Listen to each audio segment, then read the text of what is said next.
मूर पे एक पुरानी एशफोर्ड हवेली खड़ी थी। ग्रे और भव्य, यह हवेली एक समय में शान और ऐश्वर्य का प्रतीक थी, लेकिन अब यह केवल रहस्य और डर का घर बन चुकी थी। इसकी दीवारों में राज छुपे थे। हर पत्थर, हर ईंट एक कहानी बयां करती थी, जो समय के साथ धुंधली हो चुकी थी। लोग फुसफुसाते थे उस परिवार के बारे में जो गायब हो गया था, कोई निशान नहीं छोड़ा। गांव के लोग कहते थे कि उस रात कुछ अजीब हुआ था। कुछ लोग कहते थे कि उनकी आत्माएं घर में फंसी हुई हैं। हवेली के अंदर से अजीब आवाजें आती थीं, जैसे कोई मदद के लिए पुकार रहा हो। कोई भी हवेली के पास जाने की हिम्मत नहीं करता था। दिन में भी नहीं और रात में तो बिल्कुल नहीं। अंधेरे के बाद नहीं, कहानियों के बाद नहीं। हवेली के आसपास का इलाका भी वीरान हो गया था, लेकिन क्लेयर, हमेशा एडवेंचरर, इस रहस्य की तरफ खींची चली गई। उसे डर नहीं था, बल्कि उत्सुकता थी। वह सच्चाई का पता लगाने की ठान चुकी थी। क्लेयर जानती थी कि इस हवेली में कुछ ऐसा है जो दुनिया को जानना चाहिए। जैसे ही क्लेयर हवेली के पास पहुंची, उसके दिल की धड़कन तेज हो गई।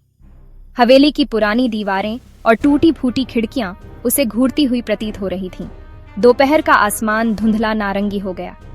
सूरज धीरे धीरे अस्त हो रहा था और उसकी किरणें हवेली पर एक अजीब सी छाया डाल रही थीं। उसकी रीढ़ में एक सिहरन दौड़ गई। हवा ठंडी हो गई। पेड़ों की सरसराहट और हवेली की खामोशी ने माहौल को और भी डरावना बना दिया। वह लगभग अपनी धड़कन सुन सकती थी। उसकी सांसें तेज हो गईं और उसने अपने दिल को शांत करने की कोशिश की। एक गहरी सांस लेते हुए क्लेयर ने जंग लगे लोहे के फाटकों को धक्का दिया। फाटक भारी थे और उन्हें खोलने में उसे काफी मेहनत करनी पड़ी।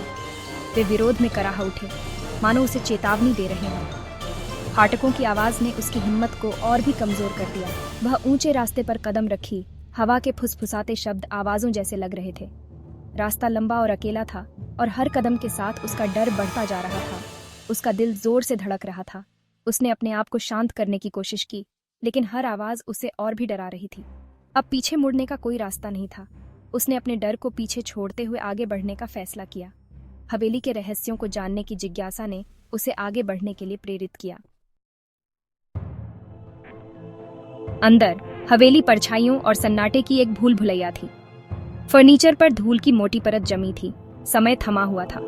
हर कोने से मकड़ी के जाले लटके हुए थे। क्लेयर लगभग अतीत की उपस्थिति को महसूस कर सकती थी। हर कदम सन्नाटे में गूंजता था। सड़ांत की गंध से हवा भारी थी। क्लेयर आगे बढ़ी, उसकी टॉर्च की रोशनी अंधेरे से कटती हुई। यहाँ रहने वाले परिवार के साथ क्या हुआ था? सेक्शन 4। अंधेरे में फुसफुसाहट। जैसे ही क्लेयर आगे बढ़ी, उसने सोचा कि उसने फुसफुसाहट सुनी।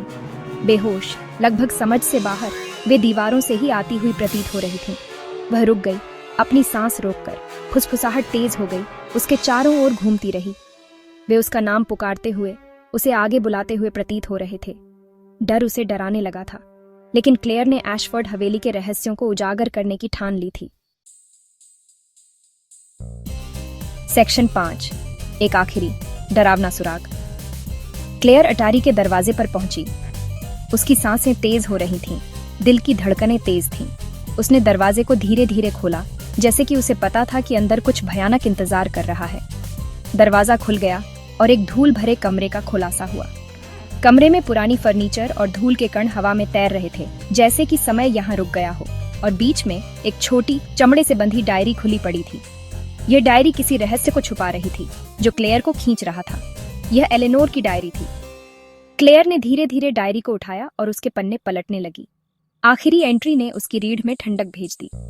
एलेनोर ने लिखा था कि उसे किसी अनदेखी उपस्थिति का एहसास हो रहा था। एलेनोर ने फुसफुसाहट, परछाइयों, एक अनदेखी उपस्थिति के बारे में लिखा था। फिर सन्नाटा।